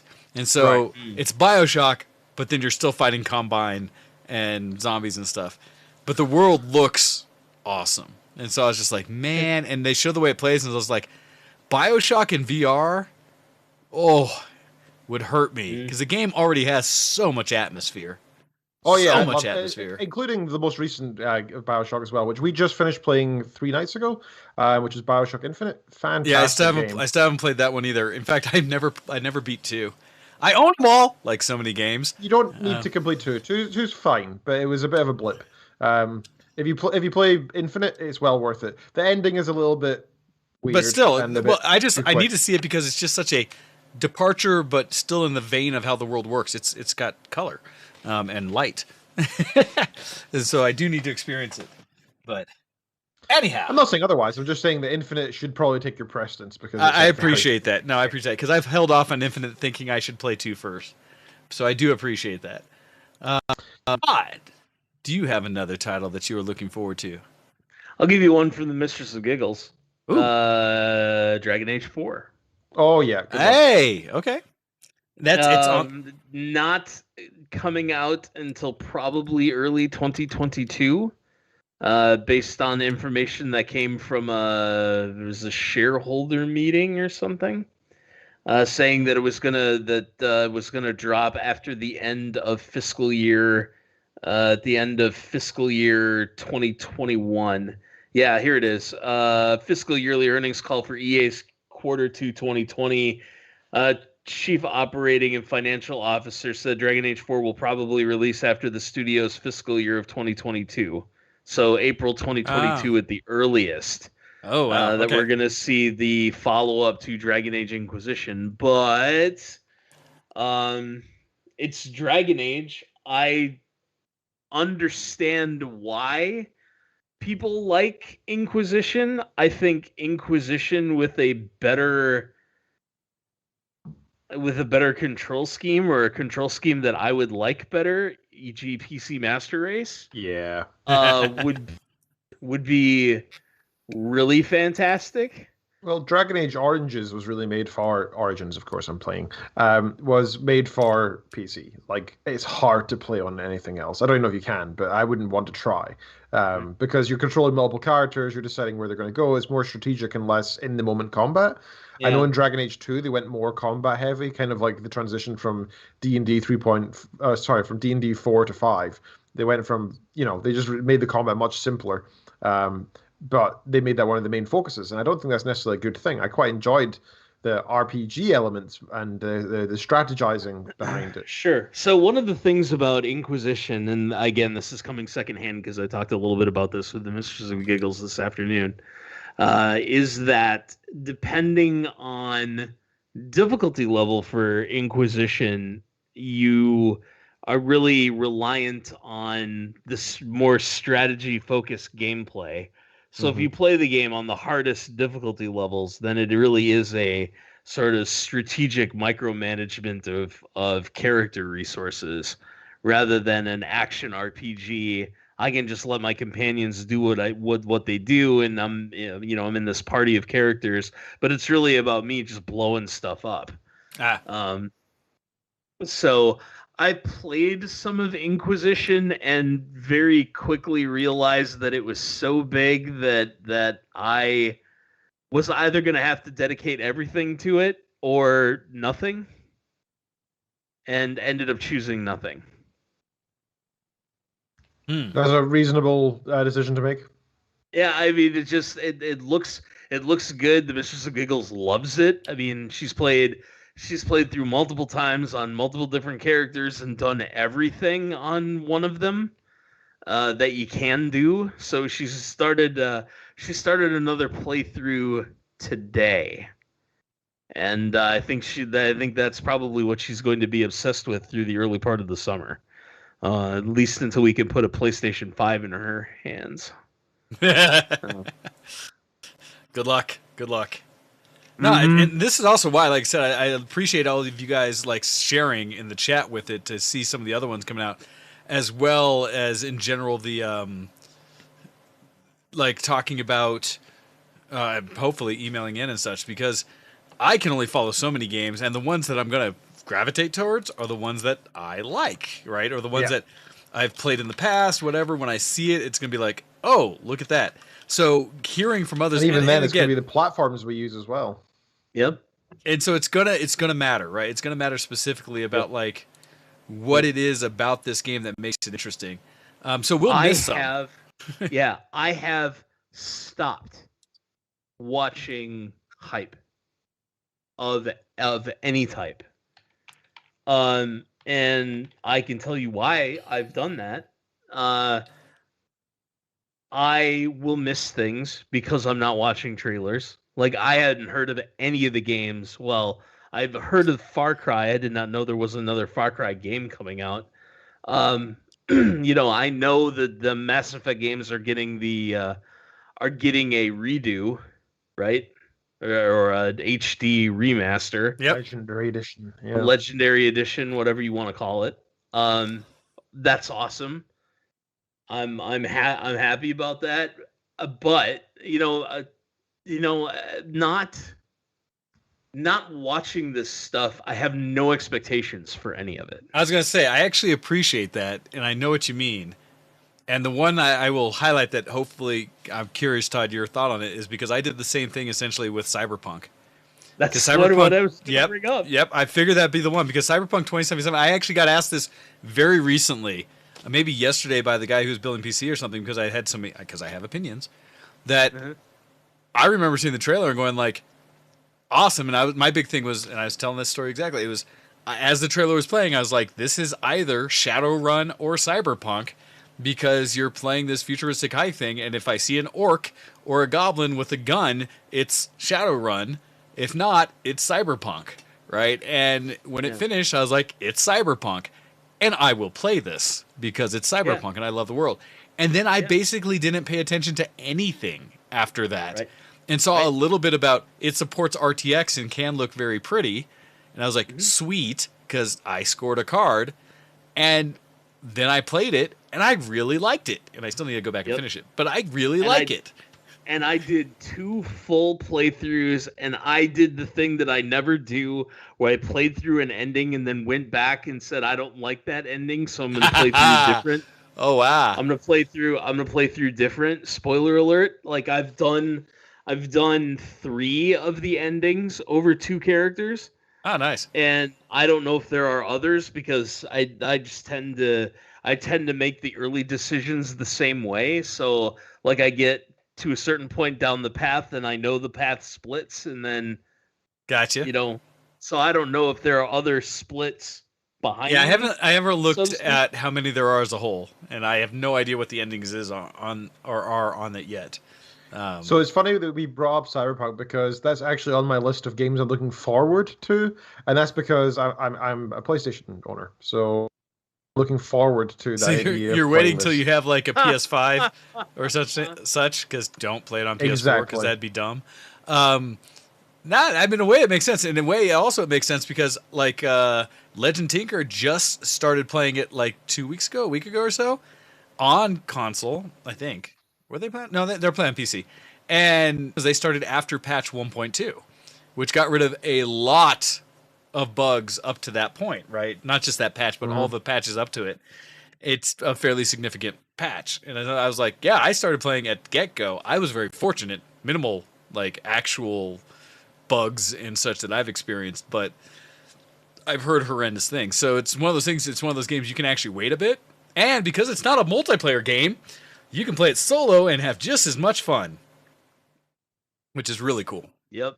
So interesting. No, I need to do the not the Street Kid and not the Corpo. I need to do the third Origin story, which I'll probably do post PC build, just to see the differences. I can ramp some things up, and I'm not always worried about the fact that I'm choking my processor to death.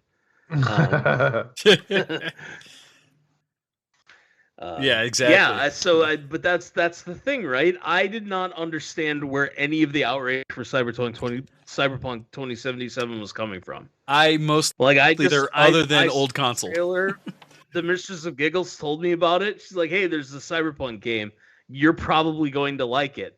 I watched the trailer for it. Went, yeah, and it's got John Wick in it, which is going to be awesome. And then, I had problems playing it at first, which were annoying, but they weren't insurmountable.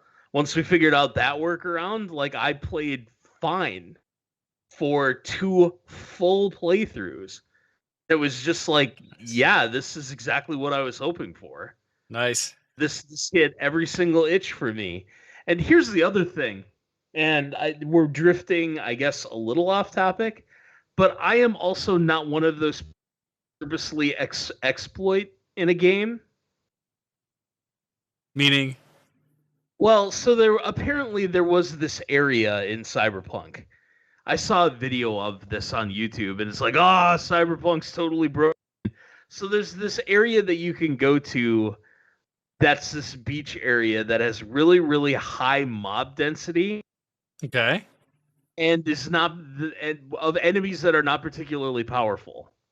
Okay. But are of reasonably high level. So you can go up and down this beach and WTF barbecue Ponzor the people on this beach over and over and over again and pick up crap tons of loot.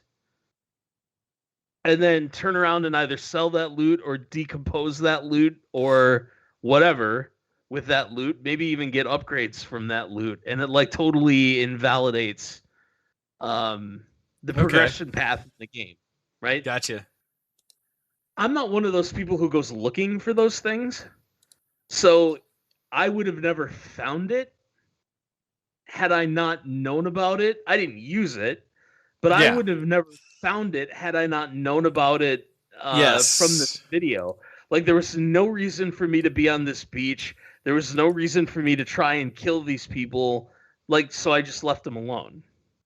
I understand, because I saw a lot of exploits in the game that I heard people talk about that were basically those kind of things, or like ways to get infinite money, essentially, early on.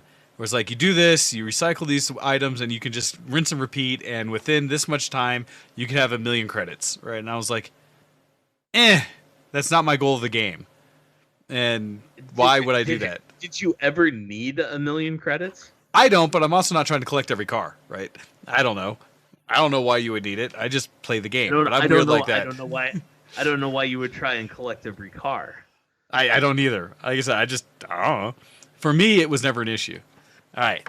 You're right. So I understand that. And so Ken, I think it's actually good for that to still be on your list of games to play. Yeah, right? I mean, because by the time you get to it, it'll probably be super stable and it'll hopefully refined in a way that it's actually easier to play. So that would be really cool. They said like 4 days ago, they released an update like on Twitter or something saying that they're frustrated by the fact that it's still not out yet. This was the actual developer, CD Projekt Red, and they said but they're still working on it and it's still going to come. But I think it's Sony who's the one who's rejecting it. Like they're putting it forward saying, yeah, it's good enough, and Sony said, no, it's not. Like, we need to fix more bugs. Okay, interesting. But yeah, that is interesting. As I say, Cyberpunk's a solid game. I still stand behind it. So that's a good one to keep on track. I am going to jump in and share, let's see, another one from the audience. So this one comes from Babs, that not one I've tracked, but it's called Falling Frontier. And so essentially what I'm doing is playing the trailer and kind of moving up to what is it. It looks like it is a space-based game in the sense that I like the interface. It looks really pretty. Why commercial? Don't play a commercial when I'm trying to do this whole thing. Why do you not have it in your uBlock installed, sir? Because I'm lazy and I don't trust all the different ways of stopping things. But knowing my older brother, do more effort. knowing my older brother, this is likely not necessarily a 4X game with the explore side of things as well, but he loves those kind of space-based strategy style games that are bigger than just the one conflict. And this looks, to me at least, first thing, it looks almost like, what was that old classic 4X, Mu, like Masters of Orion. Oh, Masters of Orion, yeah. But it looks really pretty. Like, it has that kind of that far out experience of back building bases, building ships and fleets. But I love the UI, if it actually runs like this. So this one's looking pretty, and I appreciate that. I did not even know what this was. Babs, we might have to talk, find out more about what's going on with this one. The one I want to share, this is a long trailer too. Anyhow, the one I want to share, and I've talked about before, but is the one that I am probably the most hype about. And it's just something about the way this one looks as it plays. And it's the lore and the world it's in, but it's Black Myth: the Wukong story, basically.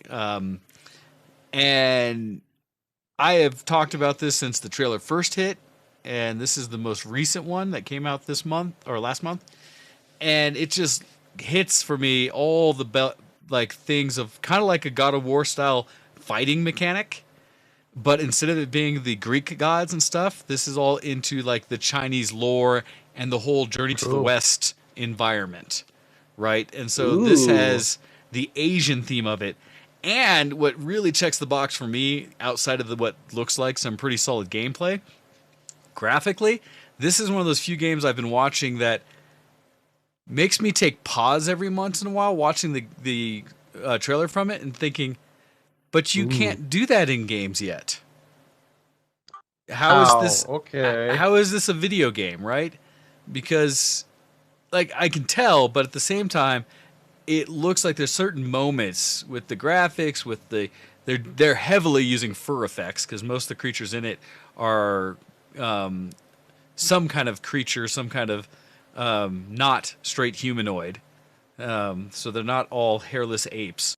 And it just, the animation style, it has such natural motion in it. And so maybe I'm just getting stuck on like this level of the aesthetics of it. But I want to play this game. Like, I imagine playing it with a controller, and I imagine just having those God of War moments where you feel like a hero when you kill a boss and such.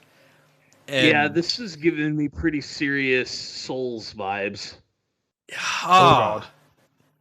I said, there's so many things about this game. Of all the games, when I think about what am I looking forward to, this is top of my list right now. Which is not necessarily a bad thing, everybody. I'm not saying it's crap on it. I'm just... Oh, no, we don't know what it's going to be, right?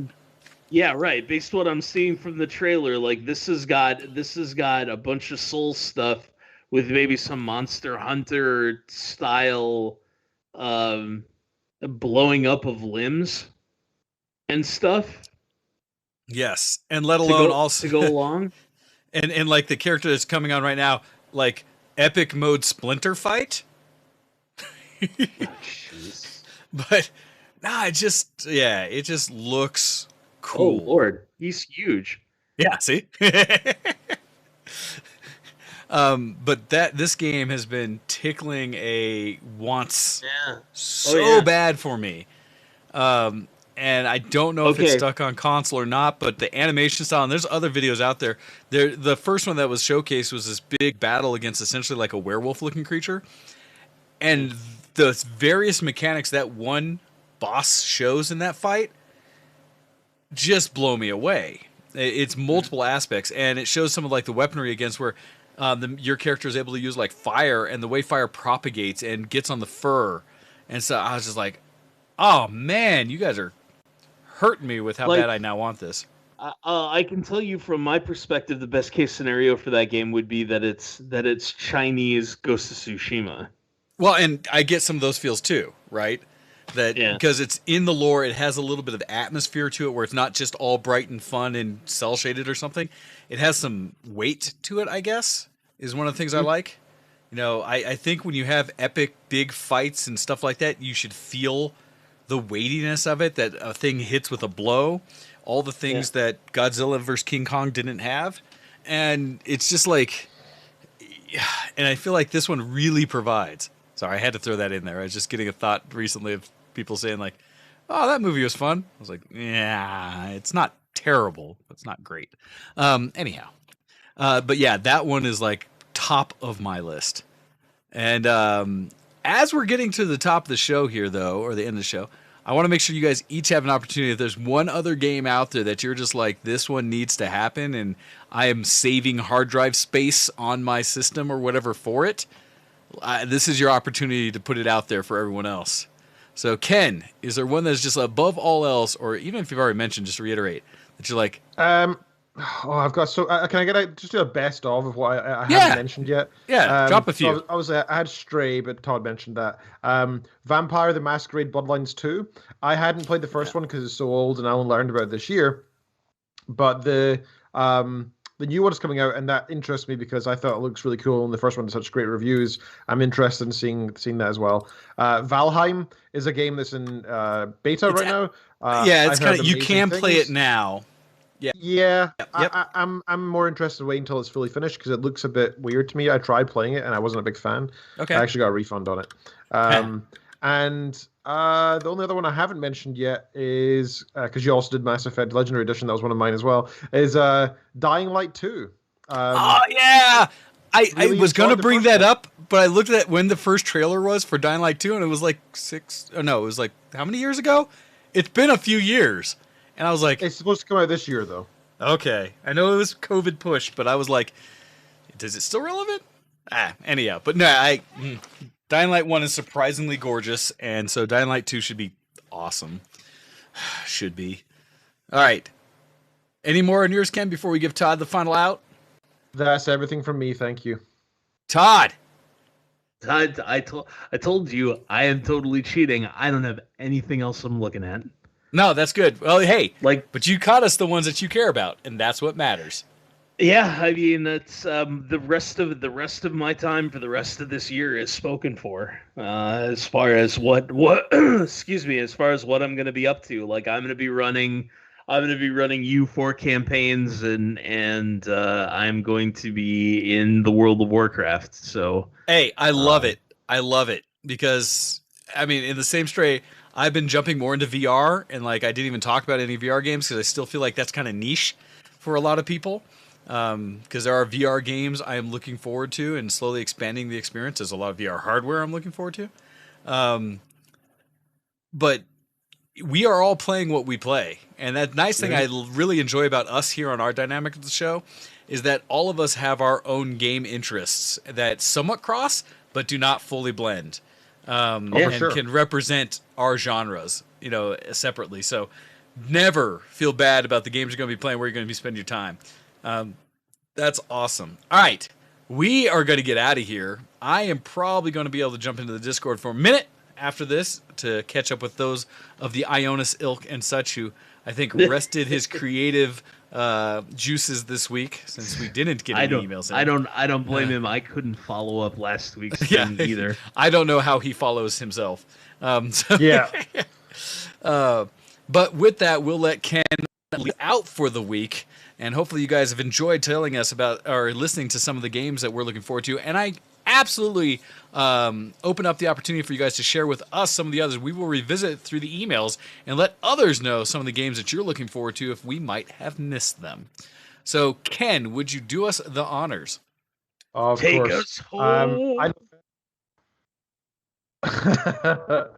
I know fine well that you guys don't listen to this if we keep it more than like 15 seconds. So let me just say, check out all of our social media and all of the donation links on linktr.ee/showx. Check out everything there. Thank you so much for tuning in, guys. Very much appreciate it. And thank you for hosting, Wayne, and thank you for being here, Todd. Love having you guys here, and I look forward to every Sunday.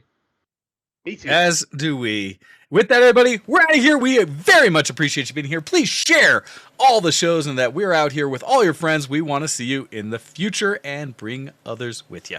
We're out of here. Have a good week. Salute. And we will catch you another time. Bye, everybody. Bye. Goodbye. See you next zombie. Good night. Awesome.